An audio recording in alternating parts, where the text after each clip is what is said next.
जीवन में अलग अलग परिस्थितियां आती रहती हैं, लेकिन हमारा धैर्य ही हमें इनसे लड़ने में सहायता करता है, फिर भले ही पूरी कायनात ही आपके खिलाफ क्यों न हो।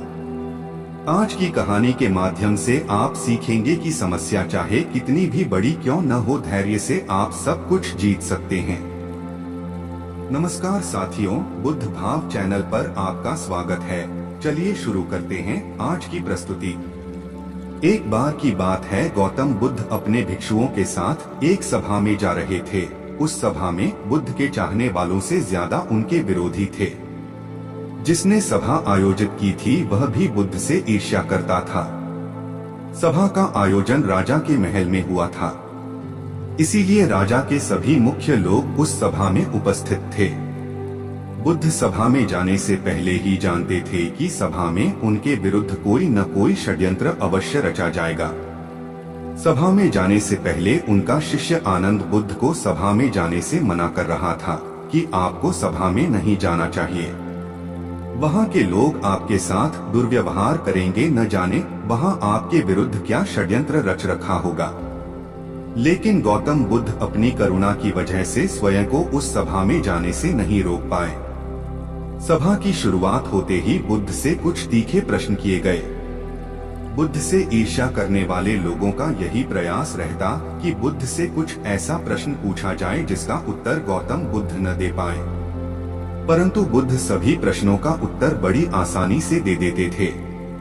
सभा में बैठे सभी लोग अपने अपने प्रश्न बुद्ध से पूछ लेते हैं और उन्हें प्रश्न का उत्तर भी मिल जाता है।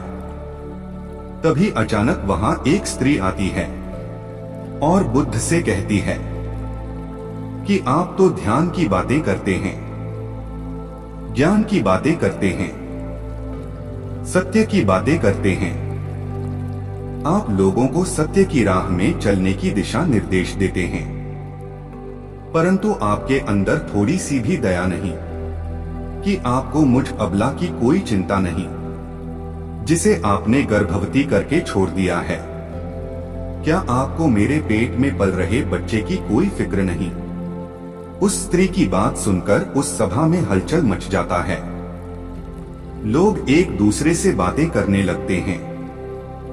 उस सभा में बैठा एक व्यक्ति खड़ा हो जाता है और कहता है कि औरत के सौंदर्य के आगे बड़े बड़े ज्ञानी भी अपने घुटने टेक देते हैं, तो फिर बुद्ध क्या चीज है?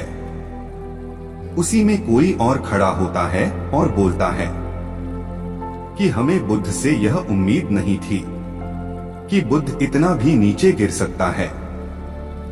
इसी तरह सभी के सभी लोग खड़े होकर बुद्ध को भला बुरा कहने लगते हैं, बिना सत्य को जाने ही कि सत्य क्या है। बुद्ध को भला बुरा कहने लगते हैं। जब सभी लोग अपने मन की भड़ास निकालते हैं, तब राजा कहता है कि बुद्ध आप अपनी सफाई में क्या कहना चाहते हो? वह राजा भी बुद्ध से ईर्ष्या करता था। वह भी चाहता था कि कैसे भी बुद्ध बदनाम हो जाए। यहाँ पर समझने वाली बात यह है कि इस पूरी घटना का बुद्ध पर कोई असर नहीं था और न ही लोगों के शब्दों का बुद्ध पर कोई असर था, और उस स्त्री के झूठे आरोप का बुद्ध पर कोई असर नहीं पड़ा। जानते हैं क्यों? क्योंकि बुद्ध सत्य को जानते थे। वे अपने नजर में सही थे। इसका अर्थ यही है कि चाहे पूरी दुनिया आपके खिलाफ क्यों न हो जाए, सभी परिस्थितियां आपके खिलाफ क्यों न हो, अगर आप अपने नजर में सही है, अगर आप अपने आप को जानते हो कि आप सत्य के साथ खड़े हो, तो आपका कोई भी कुछ बिगाड़ नहीं सकता है। सभा के सभी लोग संदेह में थे, शंका में थे। यहाँ तक कि बुद्ध का शिष्य भी संदेह में आ गया था, लेकिन बुद्ध जानते थे कि वह क्या है, इसीलिए उनके चेहरे पर थोड़ा सा भी बदलाव नहीं था। राजा बुद्ध से कहते हैं कि क्या आप इस पर अपनी सफाई में कुछ कहना चाहेंगे? बुद्ध उस स्त्री से कहते हैं, पुत्री, इस पूरे ब्रह्मांड में केवल दो ही लोग इस सत्य को जानते हैं कि तुम सत्य कह रही हो या असत्य। इससे पहले कि बुद्ध कुछ कहते, वह स्त्री बुद्ध से अपनी नजरें चुराने लगी। फिर बुद्ध कहते हैं, असत्य का सहारा लेने का कारण है कि आप अपने भीतर डर का बीज बो रहे हो। अब यह बीज जैसे जैसे वृक्ष बनेगा, वैसे वैसे आपकी समस्या बढ़ती ही जाएगी। सभा का एक व्यक्ति उस स्त्री से कहता है, तुमने बहुत बड़ी बात कही है। अगर यह गलत साबित हुई तो तुम जानती हो ना कि तुम्हें क्या सजा दिया जाएगी।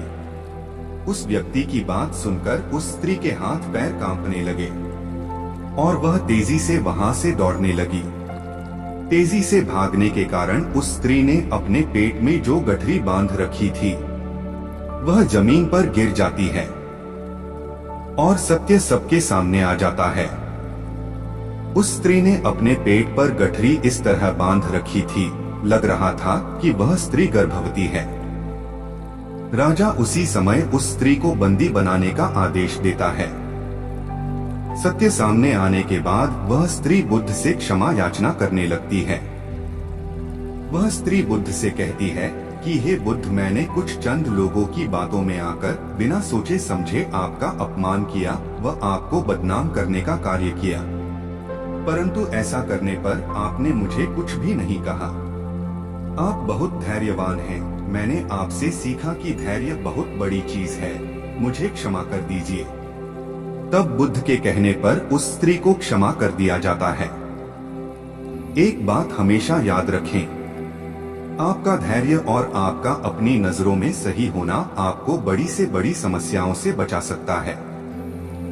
इस बात से कोई फर्क नहीं पड़ता कि कितने लोग आपके खिलाफ है।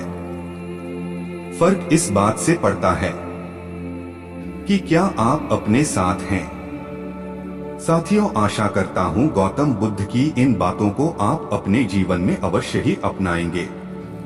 यह वीडियो अच्छी लगी हो तो इसी तरह के मोटिवेशनल वीडियो पाने के लिए चैनल को सब्सक्राइब जरूर कर लीजिए।